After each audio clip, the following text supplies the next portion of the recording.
I'm with Sis Nonhlanhla Nxele. Yes. Awesome. Thank you so much. Thank you so much.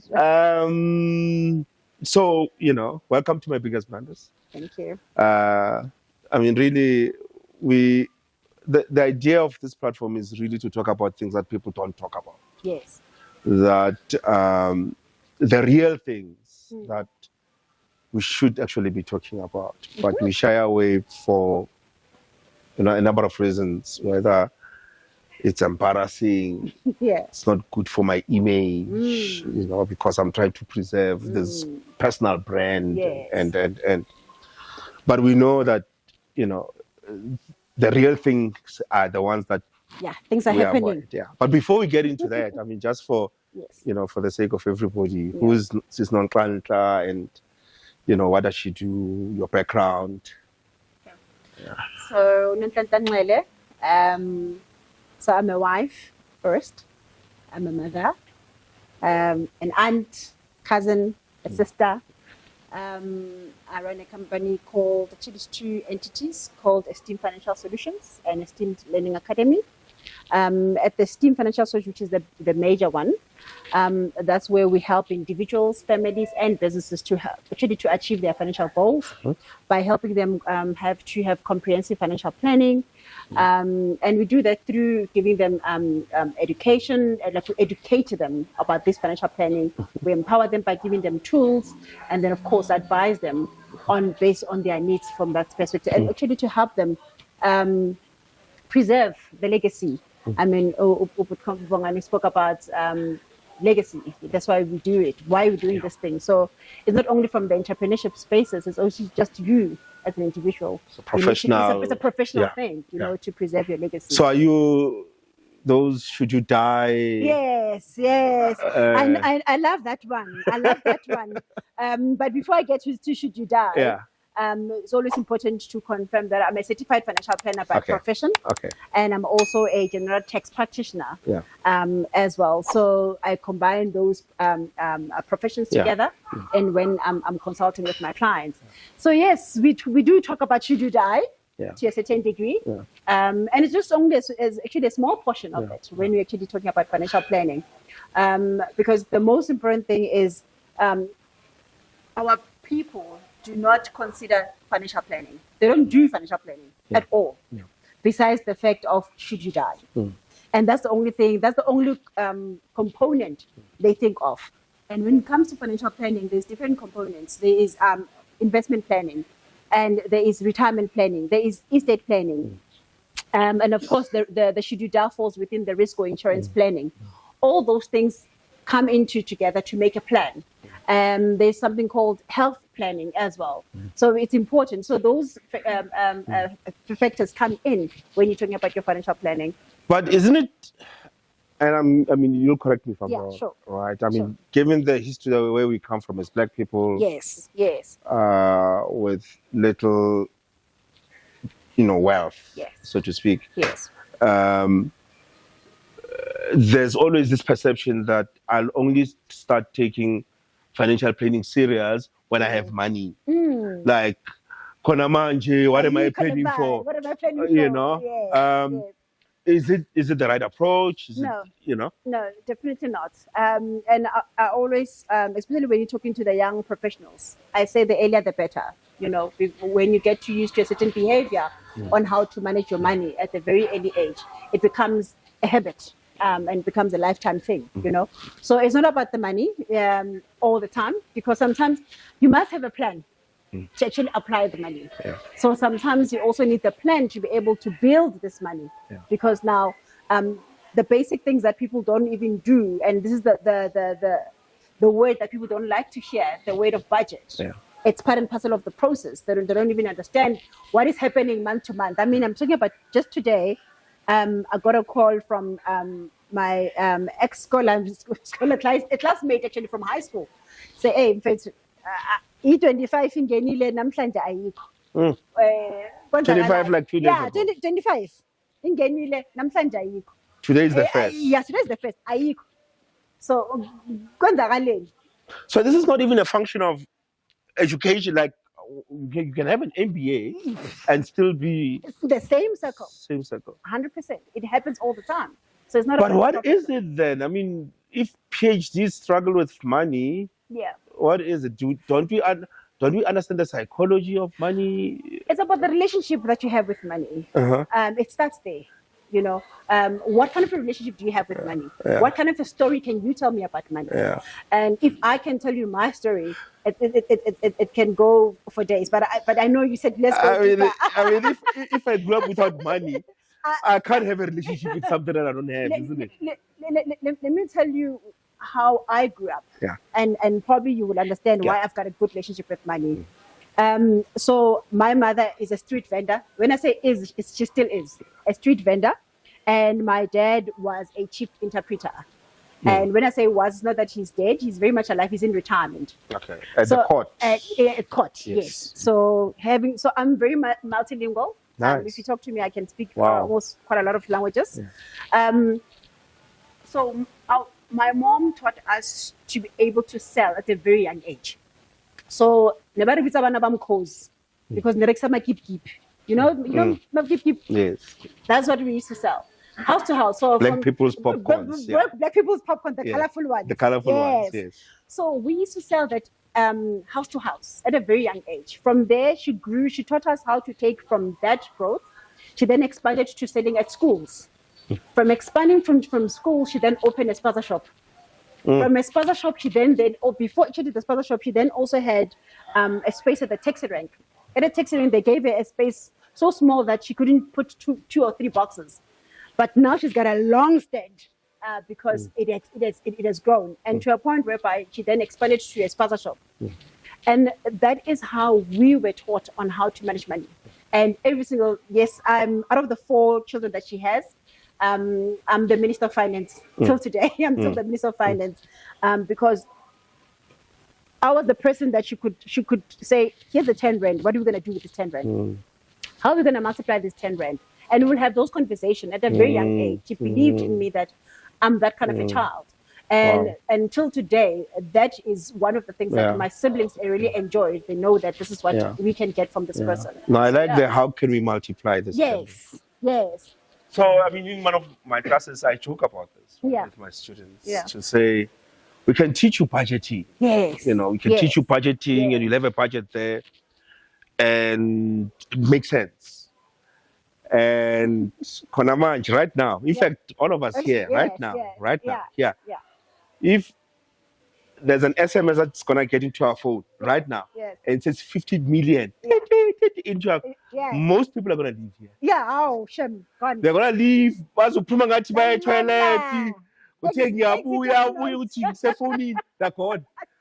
First stop, ATM. Right? Yes. But I have a budget. Like, what happens from the here's a budget to here's the money, forget the budget, I'm out? Yes. What happens during that moment? It's a behavioral thing that needs to be changed, and it goes again to the mindset again. How as Black people, how we grew up. And now we're in a situation where now I got access to this thing. I want to make sure that it's either I hog it or I want to spend it.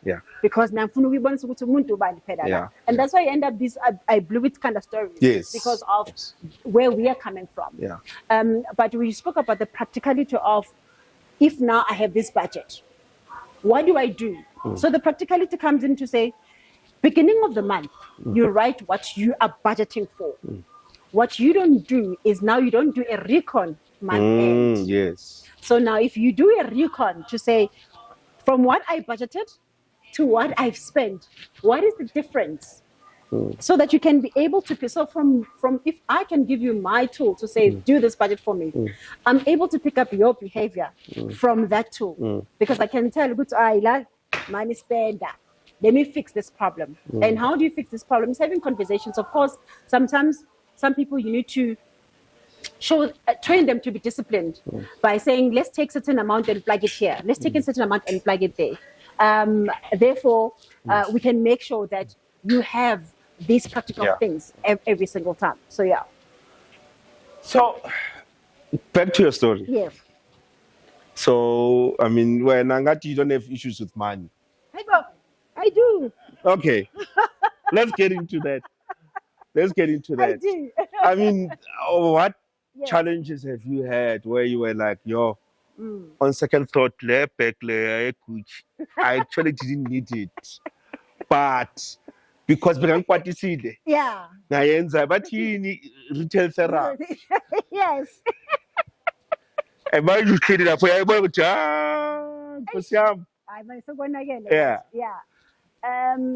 These things happen all the time, especially when it comes to businesses. As a small business, one of the biggest mistakes that when you're starting out, you end up having one account. That business account, oh my word, business, and that's where the problem starts.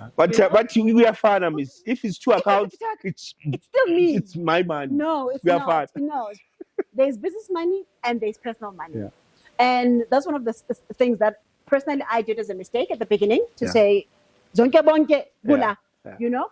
And Papa, Missipedi le mad. So what happened to the business money? Where are the profits of the business? You know. Sure. So in then we started separating our accounts to say, let me get paid from the business. You know, let me have a payslip from the business, which was great as you go. But now, when you're seeing that there's an opportunity of growth, there's something that we also do as a mistake. We want to accelerate quicker. Catch up. Because now you're like, I missed this, I missed that. So what I did then, one of the biggest mistakes, which I'm still recovering from personally, is that we increased our operational costs so high at the point whereby we were busy now also changing strategy. You know, strategy, we change it every year. So all of these things were happening. And now the income is starting to go this way. And the operational costs are there, waiting for you. Yeah. And some of them are signed contracts, you can't change them. Some you stuck for 3-4 years in them. And I'm like, okay, now what? You know? So as I'm talking to you, we're talking clean up. Okay. There's a time where you just need to take 10 steps back and review and say, man, what did I do here? You know, because you were very quick to accelerate. So just a step deeper. Yeah. What really happened? Did you have to buy something, fulfill an order? No, not even. So we were looking into expanding access to a market. Yeah.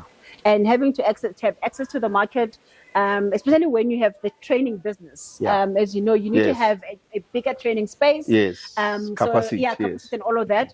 And also the situation whereby for you to keep your license and accreditation, they need to come and do some site visits and all of that. Yes. So we literally moved. So here's where we started. We started as a virtual office, which was great. We were okay. We went to a very small office, which was about 32 square meters. Fine. The team started growing. Then we said, okay, let's double it. We got 68 square meters. Awesome. This is moving, Miss. Next thing, we are sitting on 158 square meters. And the business started going. In a space of, well, the 158 happened after 4 years. Oh, okay. And now we are now into the fifth and sixth year. And we're like, we're stuck. Okay. No, this thing must go. So now you're stuck because now you've signed a long-term contract. I've been using these people, the property agents for all these years. So I'm like, 3-4 years, I'm okay, man. Come on. You know me. I've maintained it very well. Yes. So they said, yeah, stay in. And now you're stuck with this thing. And when you're talking to say, okay, guys, you can see I'm not reading. I can't pay you on time. Can we cancel this thing? They said, there's penalties for the number of months that you have not going to use. Times certain commissions and times this, then the bill became this big. And you're like, okay, what am I going to do now? How am I going to go through this? Some of the things what I needed to cut down now on employees, because now I started now going back to different roles and say, what are you doing? You know, what am I paying you for? And start cutting out those kind of things. And also in terms of equipment, and because we bought quite expensive laptops and all these kind of things. So now we started to trim down and do a bit of cleanup. So it was easy to do that. It was easy to do that. It's only this part of the contracting that, I must now go and negotiate. Okay. So, I mean, I'm thinking having to tell someone that you're letting them go cannot be easy. No, it's not. No, it's the most painful thing. Even till today, one of them I was having a conversation with her. She's still staying, and she's at home. I had put her somewhere else, and unfortunately, they can't keep her long, and now she's at home. And we're having a conversation this morning, and I'm like, okay, give me a chance. I'm busy recovering, and I will call you back. Okay. And I can't even give her a time frame as yet, because now I'm like, hey, now I'm putting myself first. Yeah. I'm like, no, right now, this the whole thing of wanting to take care of everybody must wait now. Let me recover first, and then I'll come back to you. Let's take a small detour. Yeah. So, are you and Baba Senjini all combined the finances? Does he need an allowance? How does that work? Luckily for him, he has still allowed me to be still be the Minister of Finance. Okay. Yes, he's still. So, Mupi allowance. Okay. So the good thing is that he's got his own business, and I've got my. So we're very much separate in that space. Okay. But like I said, obviously business fluctuates all the time, and when he's faced with challenges, I jump in. When he's faced, then he jump in. Yeah. So, but I'm sure most of the time he's the one who's jumping in. So, maybe second last question. Yes. What has been your experience when you deal with a lot of your clients when it comes to financial planning? What are the mistakes or the blunders that you see them making that maybe you haven't made, but you see them making that we can learn from? Okay. So the common one is the one where we want to close the gap of the things that our families are looking for, because you are mostly the person who's employed in the family, and you're the one that's, or even running a business, you're the one that's bringing more money. You are the breadwinner. You're the breadwinner. I didn't want to use the word, but you took me there. But you're the breadwinner. As a breadwinner, now you're like, okay, what do we need now? Let's change the cultures. Let's do this. Let's do that. Let's do that. Yeah. And you need to cover school fees for my cousin or for Usman Ban. And you're taking all of this at once, without even giving yourself an opportunity to understand your own journey, where you are in your own finances, right? Because now you're also wearing a hat to say, I'm an employee of Usman Ban, especially with big companies. So now people must see in this kind of companies, you know. So you end up taking so much now you cannot come out of it. And now you're stuck with that to clean up. And it's not even cleaning up, because they still call it black tax. Yes. Because you still have to go back home and do all these other things. But now you're still carrying this burden. On the other hand, most of it is that some of us started with, maybe some of them started with study loans. They're still carrying that with them.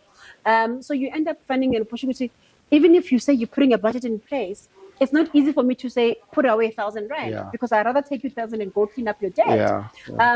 So then it gets to delay the opportunity for you to start creating your own wealth because of all these burdens that you've been carrying over throughout.